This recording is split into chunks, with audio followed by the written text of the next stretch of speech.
start to prepare yourself. We'll put this here. Remember to put this stuff just to be followed. You are the first one. So we need to open just a second.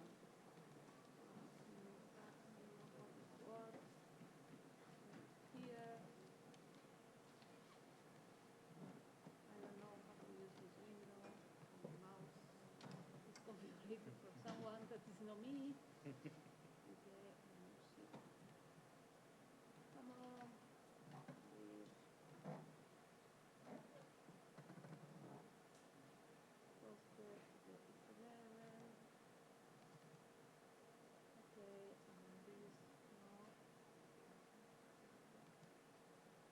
Okay. So I need my phone. Just a second. Let's start. So next one's Camila. Okay. Hi, I'm Camila. I'm a master's student in University of Buenos Aires, and I'm showing my ongoing work that I'm doing with data provided by the CONI collaboration. Well, the experimental setup you can see in the figure on the right. It consists of an array of CCD detectors that are arranged in this vertical manner. It's a stack of CCD sensors, which stands for charge-coupled devices. These have been mentioned before. They are silicon imaging sensors. And these ones in particular are located in Rio de Janeiro, which is in the South Atlantic Anomaly region, which is an area of the Earth where the magnetic field is unusually weak, and so it allows for a greater flux of incoming particles from cosmic rays. And well, we know that from protons, we can, interacting with the atmosphere, we can eventually get muons, and that's why I'm interested in reconstructing the muon tracks in this region. And well, what I work with are images like this one on the left, on the top, the gray one that we can see has events from different sources, like electrons, alpha particles, and muons. And the algorithm I'm working on can select and filter these muons, and I get an image like the one on the bottom that it's cleaner and has only the events I consider to be muons. And this way I can get the important geometrical parameters like the thickness and azimuthal angle and the position in the sensor. And well, this way I can get to know the flux of the muons, and I do this for each muon event and for each one of the sensors in the stacks. And doing that, I can find muon coincidences. That is the image in the middle. That's one muon in the first sensor and one in the one on the bottom. And well, I assume that the muons have a linear trajectory when they go through the stack. And while doing that, I can reconstruct these 3D trajectories. And well, this is useful for the spatial calibration of the sensors, like the alignment and such. And it is, I hope, it aids to reconstruct the tracks of MCP particles, which are milli-charged particles. And as you know, those are a DM candidate. So that's it. If you have more questions, you can come to my poster. Thank you for the attention. Thank you.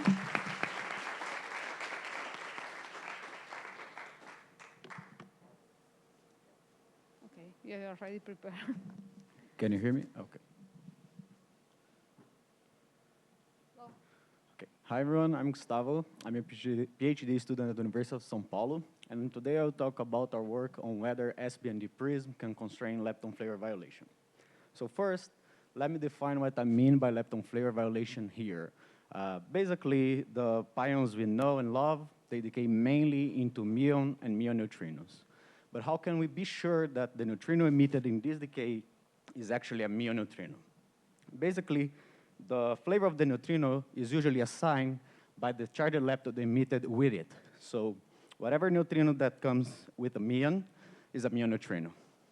But does nature indeed behave like that? This is what we investigate in our work. Specifically, we look for the possibility of some pions to decay into muon and electron neutrinos. However, this week we learned about neutrino oscillations, and neutrino oscillations is intrinsically lepton flavor violating process and poses a background for our search, such that this brings me to the SBND part of the title. SBND stands for short baseline near detector, and because it is a short baseline, standard model neutrino oscillations is suppressed. And also, because it's a near detector, it sits very close to the target, and it will collect unprecedented statistics, including millions of mu neutrino events and very low nu E events, which is perfect for our case.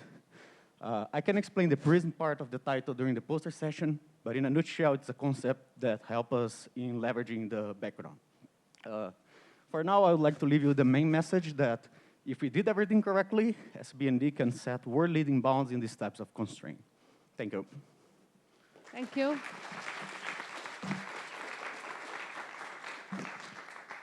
So next one, Letícia.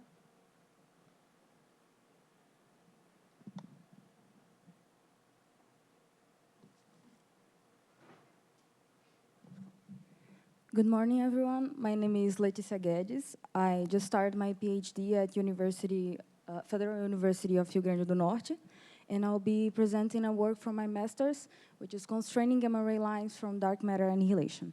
So we are interested in gamma ray lines because it is a signal that can be easily distinguished from the background, and can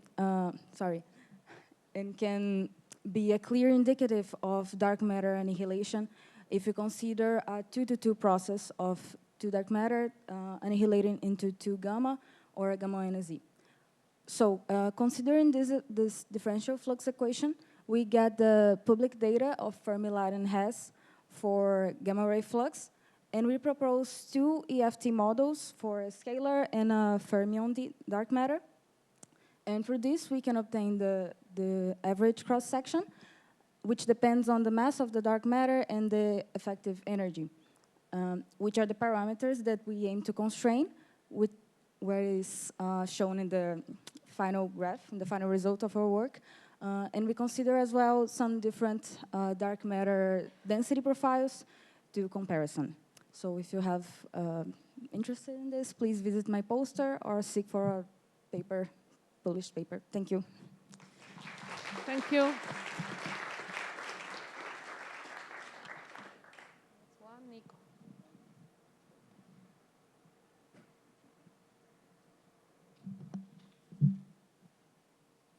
Okay, thank you. So I'm Nicolás.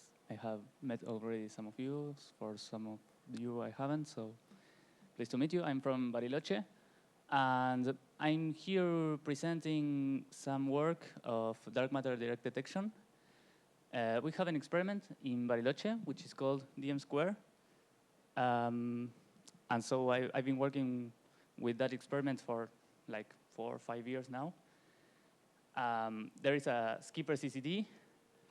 And well, we're looking for low energy events, because these detectors have a very, very low energy threshold.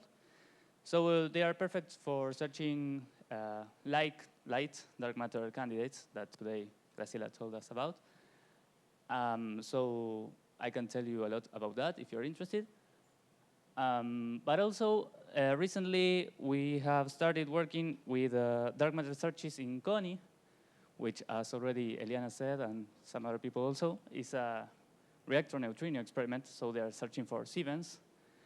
And so why do we use that to search for dark matter? Well, in the end, they are not so different, the experiment that search for dark matter and the ones that search for events. So we said, hey, what if we apply the same analysis that we apply at DM2? We applied it in CONI, and it's not that bad, actually, that idea.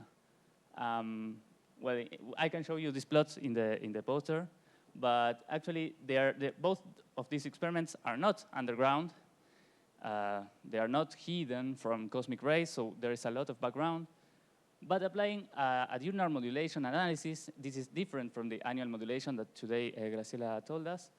I'm glad to share more about that in the poster. But applying that analysis, we get some good results that are kind of competitive with underground searches. The red line here is an underground experiment in France, And the blue and green thick lines are Connie and dm square.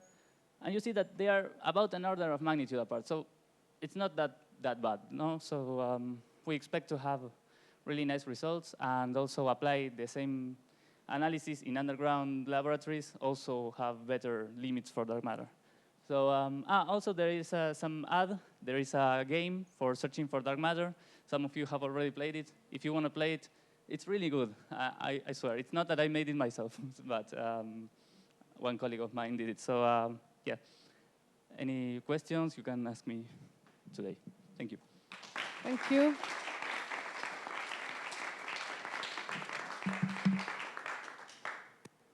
Next one is Walter.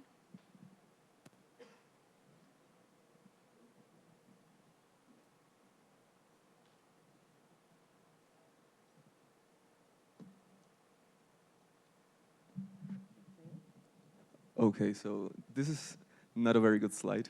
I was a bit straightforward, so it didn't encapsulate everything I was trying to do in the poster, so let's just ignore it for a second. So neutrinos are massive, right? How can one add a mass term to the Lagrangian? Well, by a right-handed neutrino, right? That's a possibility. So we add this right-handed neutrino, and it has a lot of parameters for like its mass because it's not predicted. So an interesting situation happens when you get the seesaw, which we talked yesterday. The mass of the right-handed neutrino is like very big. It constrains the light neutrinos, so you get like everything you see because of the lightness of the active neutrinos. All right, so long story short, we did some probings with these things. We tried to measure it. Well, we tried to measure if the LHC has enough resolution to see them. We didn't succeed, but we're stubborn, and we like LHC, mainly ATLAS. So we introduced Dimension-5 couplings. So this brings a whole new couplings with standard model bosons, and we can do this analysis again in ATLAS.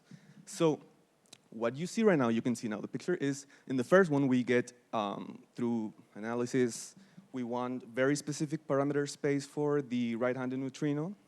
So you can see that the best branching ratio is the first one, the one that has a heavy neutrino decaying into a photon and a light neutrino. So that's what we are gonna see right now. That's the analysis you get in the right picture. Well, your right, my left. So you got the heavy neutrino going through the inner detector of the ATLAS experiment, and then it decays, it produces a photon and a light neutrino. So this photon is very specific. It does not originate in the primary vertex, so it has different signal. And what I'm trying to do is to reconstruct this special signal using all the tools provided by the ATLAS experiment and, well, analysis. So if you want to have a talk about that regarding experiment or theory, if it's theory is better. If you want to have a talk about that, you can go to my poster and we can discuss it. Thank you. Thank you.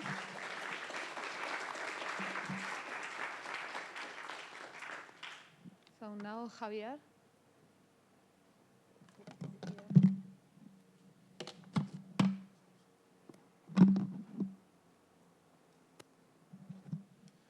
Hello, everyone. I'm Javier. I work in the Católica University from Peru. And in this research work, we consider in the beginning the universe was dominated for matter component. So in the first case, we consider that's matter component like an inflaton. That's mean the standard radiation was created by inflaton decay. We explored the dark matter evolution and the implication in this scenario for different reheating temperatures. And in the second case, we consider a general matter field.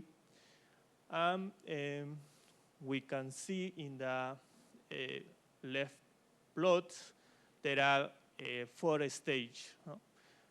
Before A0, between A0 to AC, between AC to 8N, and after 8N. So we explore every dark matter evolution for every stage. In the right plot, we can see how change the dark matter genesis for the first stage. So we can discuss with more detail the dark matter genesis evolution, how change the dark matter genesis evolution for every stage in the poster section. Yeah, that's it. Thanks a lot. Thank you.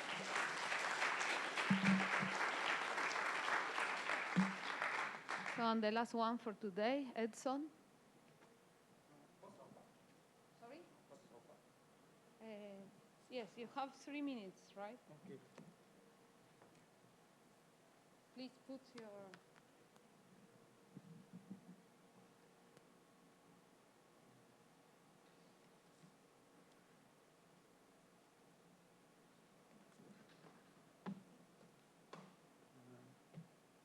Okay. Hi, everyone. My name is Edson. I'm a PhD UNICAP.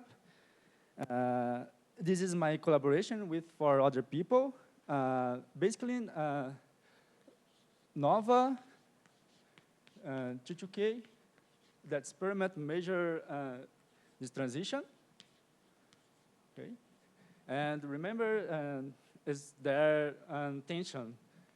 Separate experiment prefer normal order, M331, 0. But combined prefer inverted order. Okay, inverted order. Our idea is considered NSI, non-standard interaction, and edge source, pion decay, right? The last term is pseudo scalar type. The first standard model. So we include a term that violates number Lepton. For example,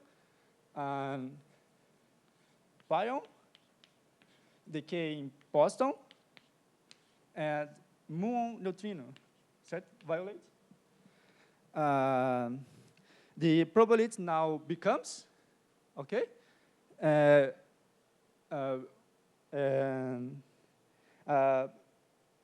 do the amplitude change? Yes, we can see the figure. 90% confidence level, the region as almost completely excluded for standard model. Including NSI eliminates the preference and relieves tension. So the number is similar. Okay. The first is 4 parameters, three parameters. The last is 6 because NSI is complex. We include one phase. This phase violates CP. The ordering is -3. Thank you. Thank you. Okay, so we finish. These are the 7 posters for today. Remember that you have the coffee break time and then the last part of the